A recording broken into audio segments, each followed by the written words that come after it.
Hey, what's going on everybody? Commander Crane here, and we are back with another Pioneer video. And today, we're going to be talking about the top 10 Kindred decks that are currently in Pioneer. So, a few things I want to go over before we hop into the video here. Obviously, at the end of the video, let me know what you think about the list. Does the list look a little bit different? How would you reorder it? Is there a specific creature type that I didn't include in this video that you maybe would have? Just let me know what you think about it in the comment section. And then the last thing we have to go over before we really hop into here. So, this is the criteria that I'm using for this list. So the decks or the creature types that I've chose have to follow at least one of these three things. Either played in the current metagame as it is right now, they were great in a previous metagame, so like maybe because of a ban, or maybe just the deck used to be better but hasn't gotten any new tools, or the deck has potential. So again, this is my list, it's subjective. Your list is probably going to be different than mine, so if you disagree, like, oh my god, why is this one so high or so low, or why is this even on the list, that's why. So if you're telling me like, oh my gosh, why isn't Beebles on here or something, it's because Beebles is just not there, but it's my opinion. So all right, let's go and hop into it here. Okay, so number 10, I have Vampires and Demons. So the reason I grouped this together specifically is because Rakdos Midrange has been one of the best decks in Pioneer for quite some time. And simply put, like, they kind of just splash it. Like, it's just Rakdos at mid-range, but then they splashed Vampires, and then now they're splashing Demons. The reason I have it number 10 on the list, because obviously it's been one of the best decks in the format for quite some time, it's just the fact that there's not a lot of, like, synergy, like, creature-type Kindred synergies with it. Like, obviously, Soaring, before it was banned, obviously, like, oh, you -3 to put a Vampire into play. Like, it has some synergy with Vampires, but it was really just good because you put in a 6/5 flyer that was really hard to remove. And then the Demon package is just Unholy Annex and Ritual Chamber is really good, and you're already kind of playing Archfiend of the Dross, so then you throw in a few Blade of the Onis. I don't know, like, it's not a super, like, it's not really a Kindred deck, but I felt like I had to mention it, so that's why I put it at number 10. Again, not super high on the Kindred synergies, but it was definitely worth putting in. Okay, number 9, I have Rogues. So some people would probably have Rogues a little bit higher on the list. Overall, Rogues has been one of those decks where it's been around for quite some time in Pioneer. Really ever since like Zendikar Rising has been around, Rogues has been a thing in Pioneer. It's never been like a top tier deck or anything like that. It's always just one of those decks that's just, sneaking around the metagame. Every so often you're on the arena ladder and you run into Rogues, or you're at your local Pioneer 1K or RCQ and there's that one dude always playing Rogues. It's just never like a top tier deck. It's always pretty solid. I know like Kaido Bane of Nightmares seems weird putting it on there, but like Rogues, it's kind of like an honorary rogue in itself, obviously is not, but it's just a really good card. I don't know. Rogues has not gotten any new pieces really in quite some time. Really, the last one was like Fairy Mastermind. So hopefully for the Rogues players, they get some more Rogues soon that are actually playable for this deck. But I don't know. We'll see what happens, going forward. But that's why I've got Rogues at number 9. Okay, number 8. Somewhat similar to Vampires and Demons, in terms of not having a lot of synergy, I have Wizards. So Wizards in general is somewhat similar, where it's just you're playing a bunch of good Wizards. It's not the fact that it's doing anything like super powerful. It's just the fact that you're really just playing Wizards Lightning. They want a Lightning Bolt, and you play a bunch of Wizards already, so why not just go ahead and play it? I don't know. But Wizards, it's pretty cool. I mean, obviously you got some really strong cards like Soulstar Mage, Slickshot Show Off, Gitu Lava Runner, Viashino Pyromancer. You sometimes have the cool Izzet builds with Balmor, Battle Mage Captain, and Delver of Secrets. But really, in general, it's kind of just the same thing. It's like, hey, we're playing Burn. I want another Lightning Bolt, so I'm going to place a few extra Wizards. So I don't know. Wizards Lightning, or just, yeah, I guess kind of Wizards Lightning. But I have Wizards at number 8. Okay, number 7, I have Elves. So Elves is a really, really underexplored Kindred deck in Pioneer, just in general. I feel like Elves has never really gotten a fair shot. I think part of it's because the deck is just not favorable against Rakdos midrange. I think that's probably a big reason why.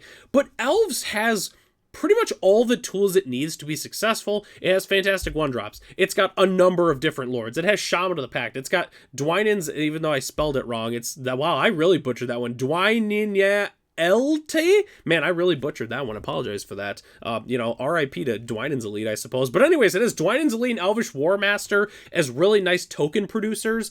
So overall, I don't really know what Elves needs. Maybe it just needs the metagame to kind of be more favorable for it. But yeah, Elves has all the tools. It really has no excuses at this point to be successful. So we'll kind of see what happens. We'll see if Elves can actually start turning it around. But yeah, I've got Elves at number 7. And at number 6, I have its friend, Merfolk, or I guess maybe its enemy, depending on how you look at it. But I really do like Merfolk and Pioneer right now. Obviously, the combination of Deep Root Pilgrimage along with oh my goodness, I'm forgetting the Cauldron. Agatha Soul Cauldron is a really nice synergy, especially with Kior's Follower. But just in general, you can play Deep Root Pilgrimage as a fair card just because if I attack with Merfolk, I get more Merfolk. Okay, I mean, say less. But overall, Merfolk is somewhat similar to Elves in the sense that it's gotten a lot of new tools recently. I know Merfolk, obviously, it got a couple of cards in Lost Caverns of Ixalan. It also got Flood Pit's Drowner in Duskmourn. So, I mean, it keeps getting new cards. I feel like it has less excuses in terms of Elves, like Elves, or I guess maybe more, Elves has everything it really needs to be successful for the most part. Merfolk, I think, is still a card or two away from being really, really good, but it has seen some success in Pioneer. I know Nikachu obviously does love to play Merfolk in Pioneer, but overall, Merfolk, I've got it at number 6. Okay. Top 5 territory here. So this next one, everyone knew was going to be on the list. This is extremely biased. I've got Dinosaurs at number 5. So Dinosaurs, I'm obviously putting it on here just because of the more it has potential side of it than I am it's had previous success in Pioneer.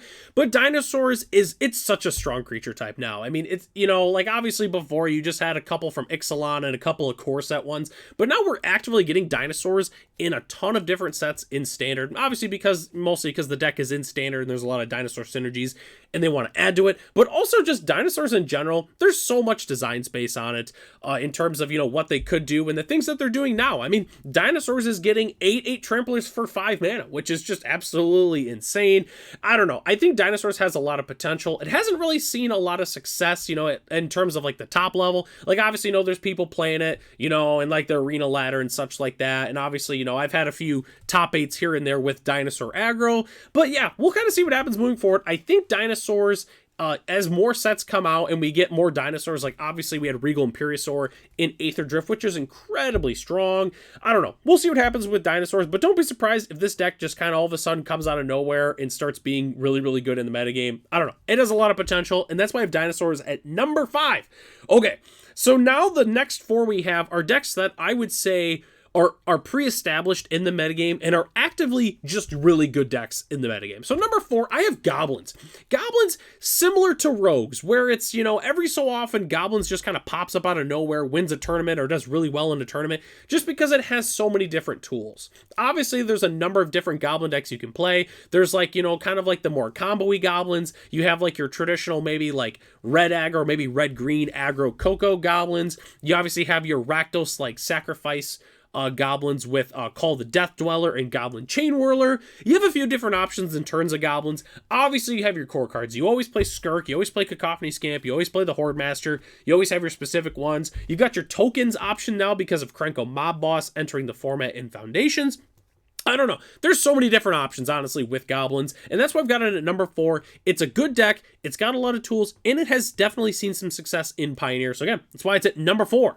Alrighty, number 3, I have Spirits, a deck that I feel like has slightly fallen off a little bit in terms of, recency, for the format, but I don't know. I think Spirits is still really, really good. Spirits is kind of like Rogues, except in the sense that, every so often it pops up at your local RCQ. It pops up at your local RCQ, and then the guy or whoever plays it goes into top 8 and just starts crushing everybody because people play their decks. They're like, oh, I'm not gonna run into Spirits. I guess I'll just take out my Rending Volleys, or it's my only bad matchup. But who plays Spirits? And then all of a sudden you sit down with your opponent and they go turn 1 Seachrome Coast Mausoleum Wanderer, and then you cry a little bit. But Spirits, again, it hasn't had a lot of recent tools. What was the last good spirit card? I guess Enduring Curiosity or whatever, the white one, but that's not even technically a spirit. It's just a really good draw engine.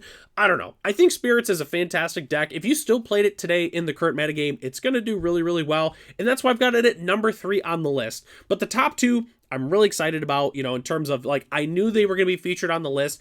The order might be a little bit controversial, but you're going to have to hear me out on this. So number 2, I've got humans. Humans is just so good in Pioneer. Obviously, mono white is the best version of it right now. I guess you can kind of consider Azorius because they splash for Mockingbird and then sometimes Reflector Mage, but just in general, humans is so good. It's got everything it needs. It has a whole swath of 1-drops that are fantastic. It's got fantastic 2-drops like Thalia's Lieutenant and Coppercoat Vanguard and Thalia Garden of Thraben.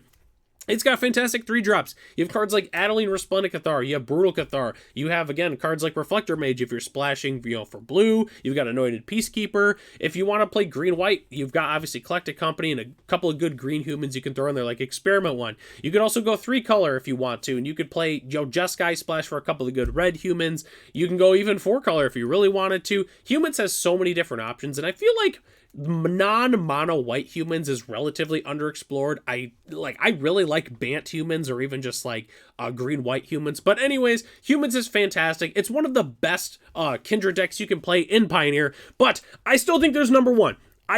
Number one does not have as many good options as humans, but I still think it's the deck with the highest potential, and that deck is Angels. Angels is so good in Pioneer. So although it does not have as many options, like obviously you have your core, you have your Giada, you have your Resplendent Angel, you have your Righteous Valkyrie, your Bishop of Wings, which is not an angel, but it's in the angel deck. Other than those specific cards, you don't have a lot of winners, I'll be honest with you. But the core of Resplendent Angel and Righteous Valkyrie cannot be underestimated. Just them by themselves is already really good. You throw in a couple other like random cards that like help you gain a life. Like I know there's that new Foundations Common Angel that's like whenever creature enters, you gain a life. You can play it with Lunarch Veteran, obviously Bishop of Wings, it's really good. But just in general, this core of cards is absolutely crazy. It's just, yeah, Angels, it just snowballs out of nowhere. If you don't have the early removal and Angels has a halfway decent hand, you're going to lose. It just beats up on pretty much every aggro deck because, again, they gain so much life. And then it's flyers, so you can't really, like, block any of the flyers that well. It goes super wide. It can go really tall with Righteous Valkyrie. Just this deck has so many good options. Oh, and it's in white, so it gets, like, a lot of really good sideboard cards that can answer a number of different things. It gets Collected Company. I mean, this deck just pretty much has everything. So, yeah, Angels is number one. The deck is absolutely insane, and that's why I think it is the best Kindred deck in Pioneer. But if you disagree, again, let me know what you think in the comment section. So that takes us to the end of the video here. Thanks so much for watching. Don't forget to subscribe to the channel. Obviously, it helps out quite a bit. We just recently passed 1,000 subscribers, and we're going to be doing a whole bunch of stuff once we hit future milestones. Huge shout out to our channel members, Ralph, Matt, Arcadius, Ray, Gary, Saranoki, Night Red 3, and our premium channel member, Michael D. If you're interested in being a channel member, it's only $1 a month, and you get access to the exclusive Commander Crane Discord, as well as other features here on the channel. So, I'm Commander Crane. Thanks for watching this video, and I hope to catch you in the next one.